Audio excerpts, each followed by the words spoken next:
Good afternoon, class. My name is Floyd Bastida. I am part of the men's soccer team here at Nelson-AIC, and it is my pleasure to be able to introduce and present to you today about Methodist circuit riders. It is important to know about the influence that they had, the impact on the decisions and the religious movement that they had during that time and in that era, and how it's impacted lives today and in this day. So an introduction of the Methodist circuit riders.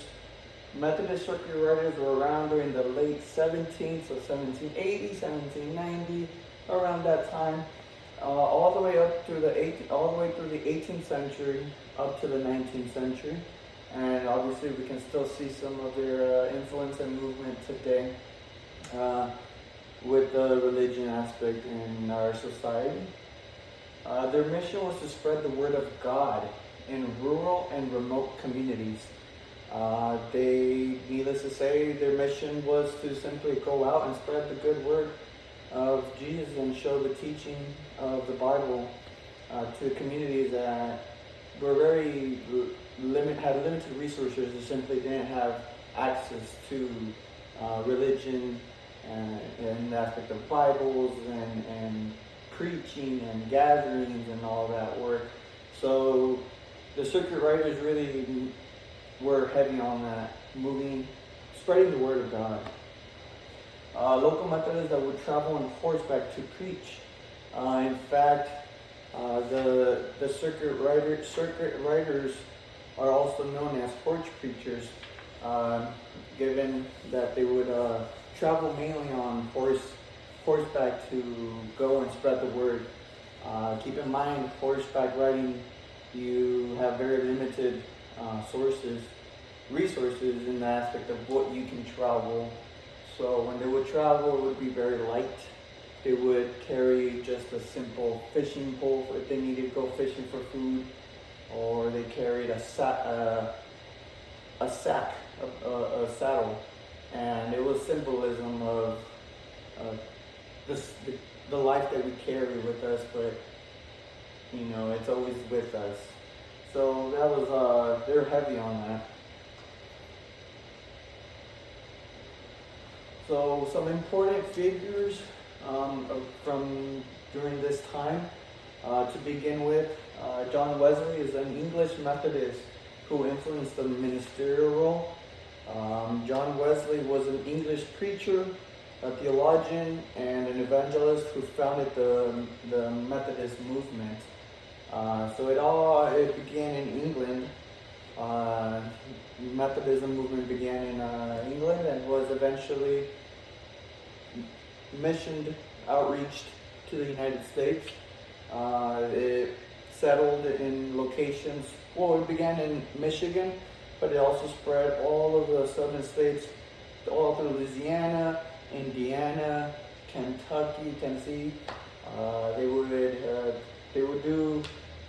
That's where Methodism sort of spread and began, and it was thanks to John Wesley.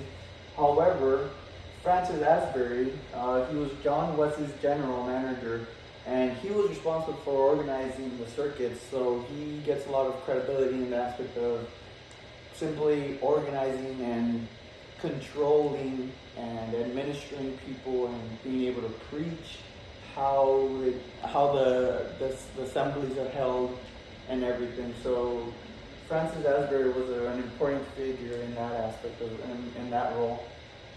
Robert Strawbridge, he is the first of the American circuit riders. He obviously had an impact in the mission work, so he influenced and also made played an important role in spreading the word of God out here.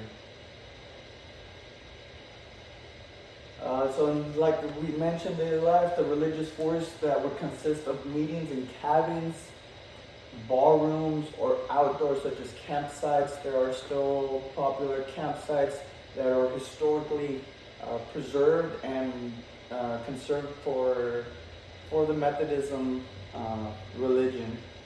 So that's very interesting to see and know that it's still around and it's still being protected.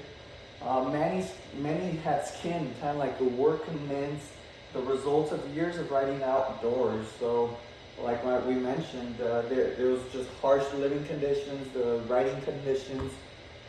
When they would go preach and they wouldn't find it hospitality, they would eat very, very, very minimal food, simply potatoes or bread, and get filled off that. That was their main how they would consume and get their energy, but it was very difficult terrains. Needless to say, that they would travel up to 200 to 500 miles a day, or even weekly more, trying to preach the Word of God. So the movement of spreading the Word they took it literal and very impactful. Through their carefully crafted and closely regulated circuit system, Methodists had achieved remarkable success in the new United States. It really made an impact, and we can see that in 1770, there were almost no Methodists in America.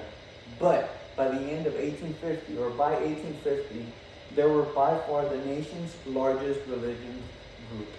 So their movement, their circuit riders had an important role in spreading and converting Indians and natives and communities that did not have access to God or to Jesus or a Bible. They made an impact and really influenced the religion in America. To this day, we see Methodism. Circuit riders symbolize determination, faith, and adaptability. Simply because faith, they're determined to spread the word. The faith kept them going, and adaptability because of their simple life that they chose to live. Takes a lot to be able to live like that and try and live the ministry role to spread the word of God. So the circuit riders were an important role, an important figure in helping shape the moral and social landscape of frontier America. So, like we said, America was able to. It was during the Second Great Awakening, so they were able to influence in the religion during this time in America. So that's amazing. Thank you for your time. I appreciate it. I hope you learned something new about the Methodist circuit riders. I enjoyed my research, and I look forward to hearing back from you guys' feedback. Thank you. Have a great rest of your day.